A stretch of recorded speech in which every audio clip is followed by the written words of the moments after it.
안녕하세요.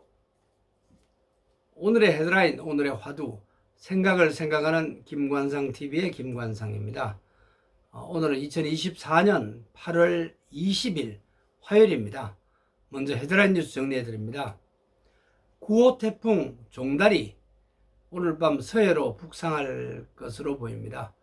오키나와와 타이완 사이에서 어제 새벽 3시에 발생했습니다. 북진하면서 내일 새벽 3시에 이제 인천 앞바다로 들어오겠지만은 열대 태풍으로 변할 것 같습니다. 폭우 100mm 안팎까지 오는 곳도 적지 않습니다. 고온 5판 공기가 동반해서 폭염은 계속될 것으로 보입니다.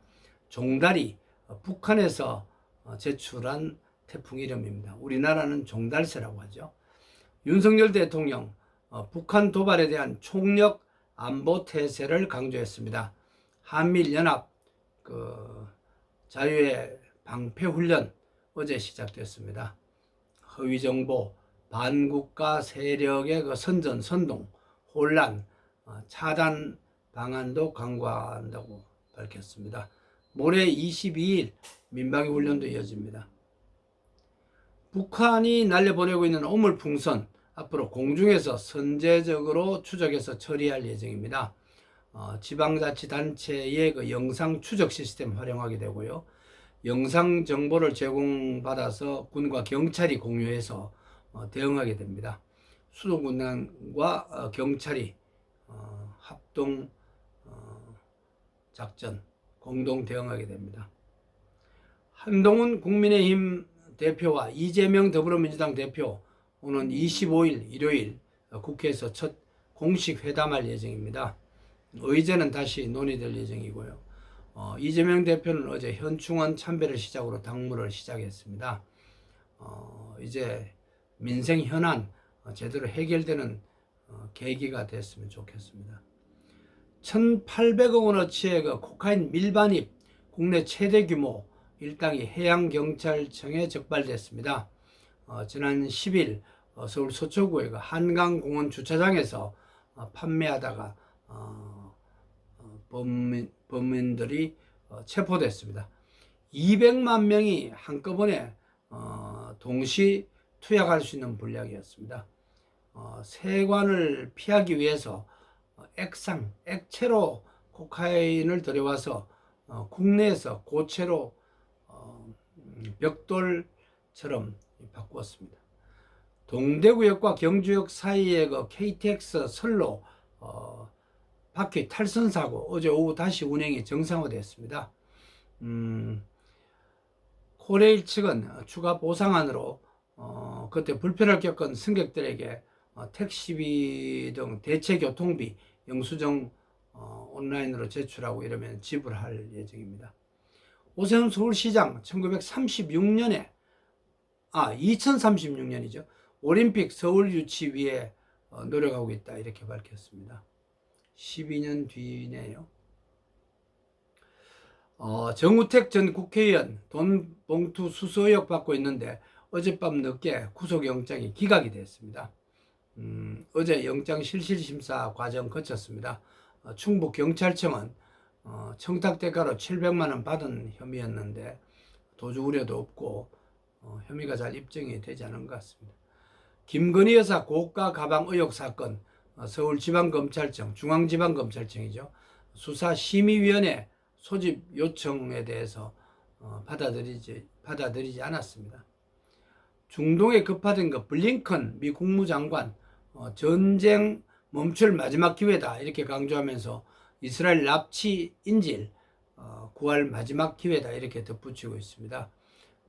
이스라엘 대통령 또 네타냐후 이분들이 블링컨 국무장관을 만났는데 네타냐후 총리도 인질 구출 정말 급하니까 하마스 측에 제대로 좀 강하게 얘기를 해달라 이렇게 얘기했습니다. 내일 이집트에서 또 협상이 재개될 가능성도 있지만은 하마스 측은 협상 재개를 현재는 거부하고 있습니다. 우리나라를 포함해서 지구촌에서 오늘 어떤 일이 일어났는지 알아보고 오늘의 화두를 찾아보는 시간입니다. 오늘의 화두로 피조물의 참된 자유는 어떻게 확보될 수 있을까? 이런 말을 던져봅니다. 우리가 참 자유인이 되고 싶어하죠. 오늘 어떤 일이 일어났죠? 시인 김광규의 시 하나 먼저 소개해 드립니다. 생각보다 짧았던 여름이라는 제목입니다. 지나간 봄은 아름다웠고 여름은 생각보다 짧았다. 어느새 인적 없는 들판에 어둠이 내리는데 가을은 걸어서 간다 해도 다가오는 겨울은 어떻게 맞으리. 여름은 짧았다고 시인은 말하네요. 지금은 기후변화로 여름이 짧지는 않는 것 같습니다. 그러나 지나놓고 보면은 또 이 폭염도 짧았다 이렇게 생각할 수도 있겠죠. 1904년 오늘 친일단체 일진회 창립됐습니다. 어느 시대도 권력자 입장에 서는 사람들이 많죠. 지금도 직장이나 종교단체, 우리가 소속된 다양한 공동체에서도 예외가 아닌 것 같습니다. 1907년 오늘 궁중에 이발소가 생겼습니다. 단발령으로 머리를 깎는 흐름을 거스를 수 없는 상황이었습니다.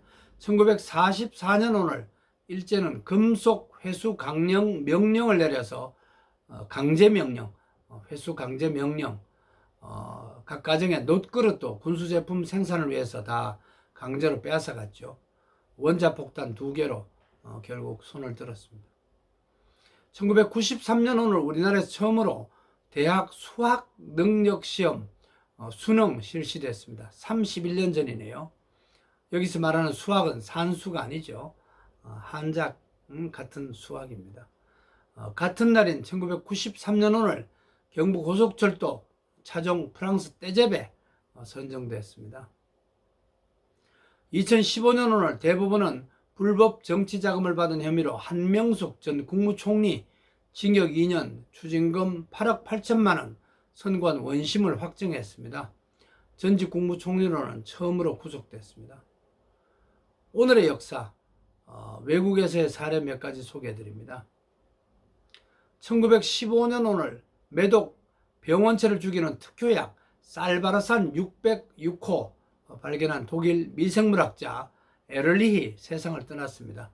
노벨 생리의학상을 받았고 특효약을 발견할 때 606번이나 실험한 끝에 개발했기 때문에 606호라는 숫자를 약 이름에 붙였습니다. 포기 없는 노력이었네요. 우리는 3세판 3번 해보고 안 되면 그만두는 경향도 많죠. 오늘은 8월 20일입니다. 성경 8장 20절 한 군데를 찾아봤습니다. 로마서 8장 20절입니다. 피조물이 고대하는 바는 하나님의 아들들이 나타나는 것이라. 피조물, 여기서 말하는 피조물은 자연, 동물, 식물 뭐 이런 것 아닌가 이런 생각이 듭니다. 이 하나님의 아들들 이런 분들은 예수 그리스도와 동행하는 사람들로 저는 해석하고 싶습니다. 그래서 자연들도 자연의 모든 식물이나 동물 모두가 정말 예수 그리스도와 인격적으로 만나는 그런 참된 크리스찬들이 많이 나타나서 환경 보호에도 적극적으로 나서기를 바란다. 이런 취지로 생각하면 좋을 것 같습니다. 오늘의 화두로 조물주 하나님의 아들들이 지구촌에서 제 역할을 하자라는 말로 정리합니다. 오늘도 건강하시고 평안하세요. 고맙습니다.